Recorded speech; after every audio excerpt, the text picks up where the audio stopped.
So isokhala duma ke ikhipha ama-players ayi-20 wabo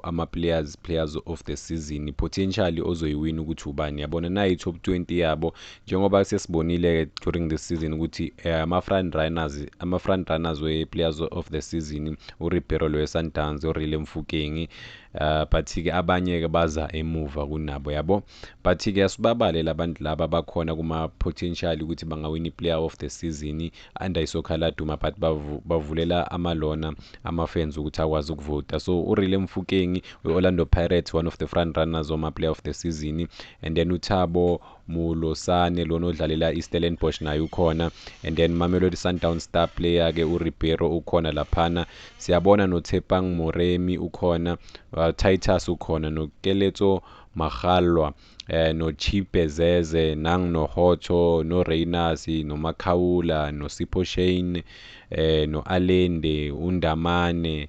legama lizongihlula Uzamovic istriker se-TS Galaxy uSibisi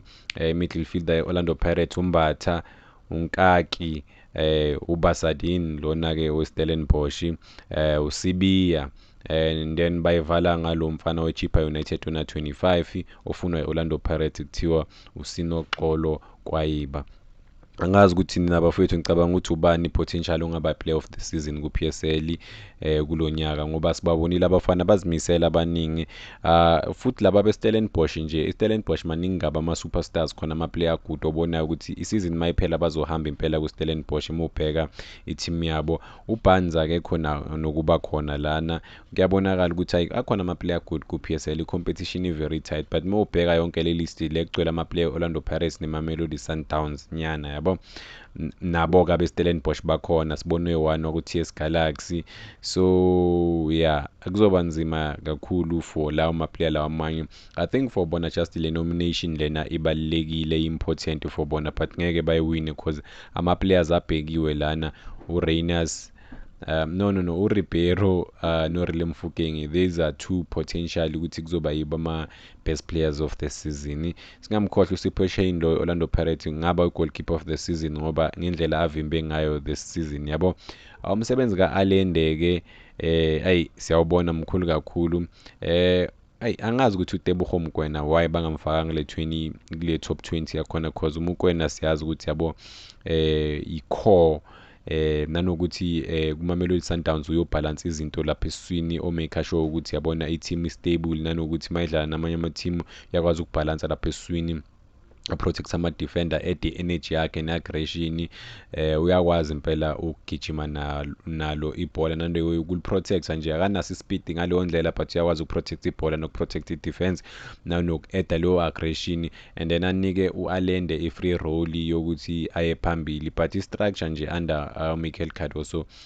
si-good seMamelodi Sundowns they're playing very well they're not playing football according to ama-fans but they're playing really well because they're able to get ama-results one of the standout players here ku-PSL this season uKeletso Magalwa welona weSikhukhune United what a player man ama-man of the match awatholile this season maningi kakhulu uyakwazi impela ukuyikhipha ehlathini i-team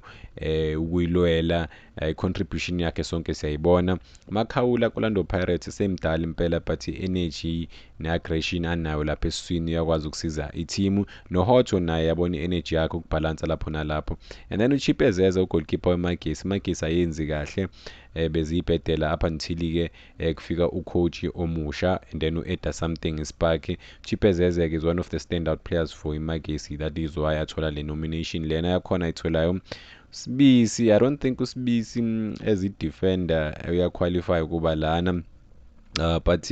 looking at some of the games ukuthi Orlando Pirates consider how many goals this season and ama clean sheet ababe nawo nade we are defending akhona maybe we are deserve but talent embatha Orlando Pirates midfielder I don't think it deserves to be here but sobona ukuthi kuzowina bani danko